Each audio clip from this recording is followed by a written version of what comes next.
अरिहंतों को मन धरूं, सिद्ध प्रभु और धार, बनो सिद्ध परमात्मा, कर दीजो पुकार, कर दीजो पुकार। 24 तीर्थंकर भगवान पंच परमेष्ठी प्रभु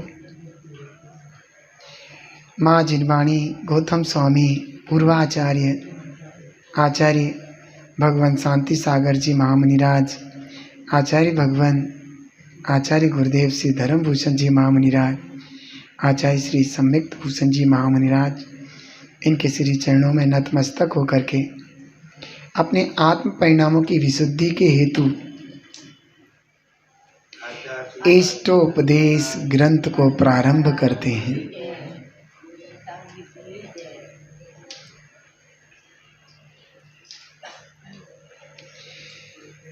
भव्य हमारे सामने इष्टोपदेश ग्रंथ विराजमान है।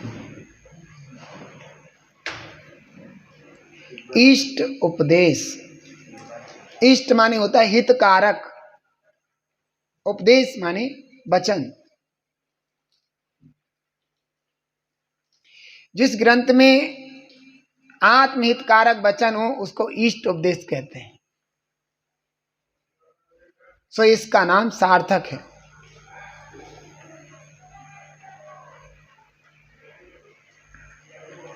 जो मेरा हित चाहते हैं ऐसे महापुरुषों के द्वारा जो मेरे आत्महित का उपदेश दिया जाता है, ऐसे महापुरुष इष्ट जन कहलाते हैं। सो इष्टोपदेश।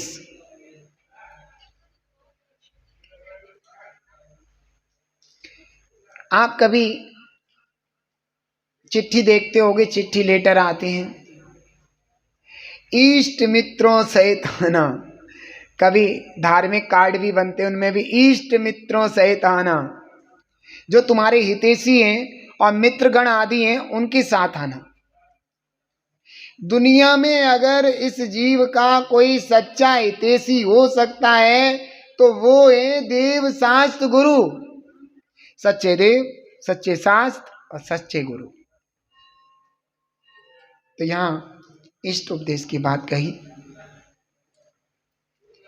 यह ग्रंथ आचार्य भगवान पूज्य पाद स्वामी के द्वारा रचित है।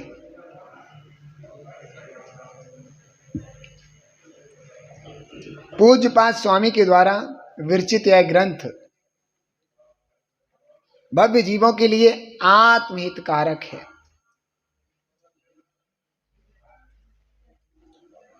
और यह ग्रंथ हमारे तुम्हारे सबके लिए विशुद्धि का कारण बने, यही भावना करता हूं। तो चलते हैं आज पहला श्लोक, मंगलाचरण। यस्य स्वयं स्वभावाप्तिर् भावे कर्मण तस्मै संज्ञान रूपाय नमोस्तु परमात्मने। आहा,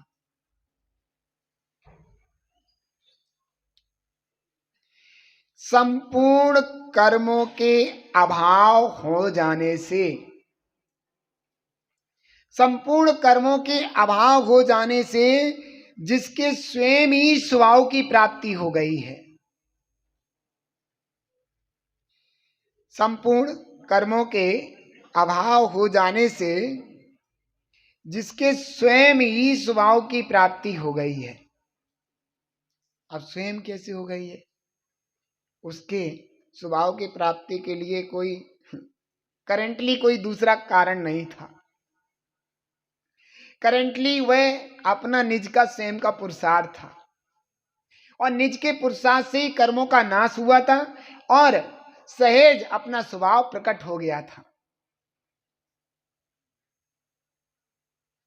संपूर्ण कर्मों के नष्ट हो जाने से जिसको स्वयं की स्वयं प्राप्ति, सहज प्राप्ति हो गई है, ऐसे सम्यक ज्ञान स्वरूप उन परमात्मा को मेरा नमस्कार हो। ऐसे केवल ज्ञान स्वरूप उन परमात्मा को मेरा नमस्कार हो। देखिए,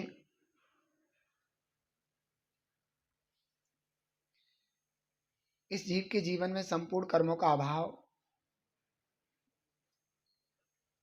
कहने मात्र से नहीं होता है।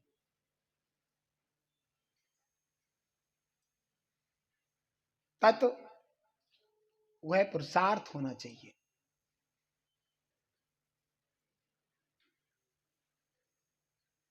बिना पुरुषार्थ के आत्मने की या सिद्धपने की सिद्धि नहीं होती है। जो परमात्मा बने हैं उनका जीवन भी ऐसा ही कूड़ा कचरा मिथ्या से भरा हुआ रहा होगा। उनका जीवन भी अपवित्र बुरी हालत में रहा होगा। लेकिन उस जीव के उसके अपने पुण्य के उदय से, अपने भाग्य के उदय से और स्वयं के पुरुषार्थ से उसे ऐसा कोई मिला होगा जो उसे आत्महितकारक बात कहे। क्योंकि कुंद कुंद स्वामी ने कहा है, इस जीव ने पहले कभी ना आत्मा की बात सुनी, ना अनुभव की, ना कोई ऐसे व्यक्ति मिले जो उसे बता सके। इसलिए व्यक्ति अनादि से मूढ़ अज्ञानी ही रहा। तो यहां पर आहा, वो परमात्मा कैसे बने, उस जीव को उस समय भली होनहार तीव्र पुण्य कैसे निमित्त वो सब कुछ अच्छा अच्छा मिला। कहते हैं कि एक कमल का पुष्प है और वह कमल का पुष्प बंद है बॉडी, और सूरज का निमित्त बनते ही मिलते ही खिल जाता है।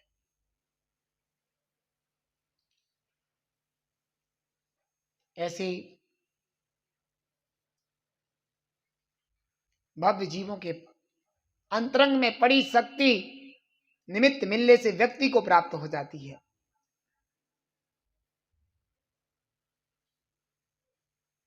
तो ऐसे ही वो जीव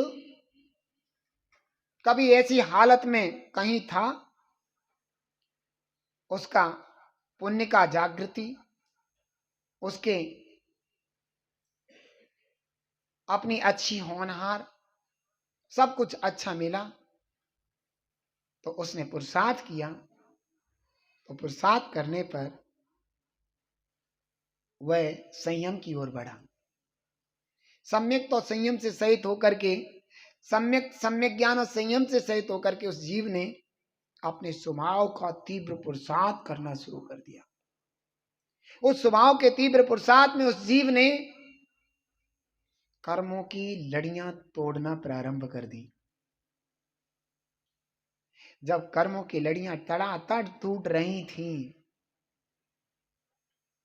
तब वह जीव अपने आत्मा के आनंद को प्राप्त हो रहा था और संपूर्ण कर्मों को नाश करके वो जीव भगवान बन गया। यही भाव, यही भावना है, यही धारणा है कि आप लोग भी आज अरिहंत भगवान की अरिहंत दशा को पूज रहे हैं। मल्लिनाथ भगवान के समूसरण में जो दान हुआ, याद कर रहे हैं कि कभी यहाँ मल्लिनाथ भगवान का समूसरण आया था, यहाँ पर उनकी वाणी खिरी थी। शांति कुंज हरिनाथ भगवान की भी वाणी यहाँ खिरी है। हम उनको याद करते हैं, अच्छा लगता है। लेकिन कभी थोड़ा इस चिंतन में भी डूब जाया करो कि वो कार्य हम भी कर सकते हैं। वो पुरुषार्थ हम भी कर सकते हैं, वो घड़ी हमारे जीवन में भी आ सकती है, वो उपलब्धि हम भी प्राप्त कर सकते हैं। क्यों? क्योंकि उनकी आत्मा में मेरी आत्मा में क्या अंतर था? इतना ही अंतर था, वे ज्ञानी में बुद्धू, वे ज्ञानी हम अज्ञानी। उन्होंने अपना कार्य कर लिया, हम अपने कार्य करने से पीछे हो रहे हैं। समझ में आ रहा है? तो भाई इस चीज को अपने हृदय में जागृत करो,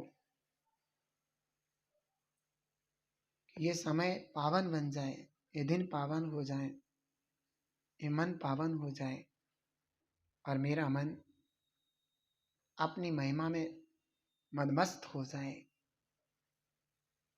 बस मेरे को अपना आत्मा ही अच्छा लगे, दुनिया में मुझे कुछ ना भाए। चेतन तुम तो चतुर हो, कहाँ हुए मतीन, ऐसा नरभव पाए के विषयन में चितली।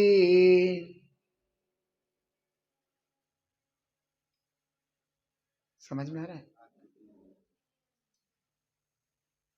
हे चेतन आत्मा, बहुत हो गया, बहुत ऊधमबाजी हो गई, बहुत सब कुछ हो चुका है। अब समय नहीं है कि तुम एक क्षण भी व्यर्थ में खो,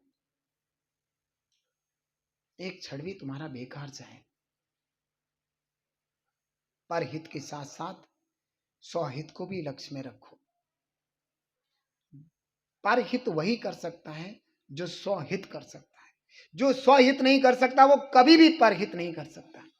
जिसकी खुद की लाइन टेन बुझी हो वो दूसरे की लाइन टेन कभी जलाने में सक्षम नहीं हो सकता। जिसकी लाइन टेन की बत्ती जल रही है वही दूसरे की लाइन टेन जला सकता है। जिसकी लाइन टेन की बत्ती बुझी हुई है वो दूसरे की क्या जलाएगा? इसलिए तुम अपने जीवन को निखारो, पवित्र बनाओ, उज्जवल बनाओ। अपने आप को ऐसा कर दो कि अंतरंग उछल करके कूदे कि नहीं, अब तो मुझे अपने आत्मा का हित ही करना है। तो आज यह श्लोक मैंने पहला आपके सामने रखा, यह आपके जीवन का आधार बने, आत्महित का कारण बने। इसी भावना के साथ ओम नमः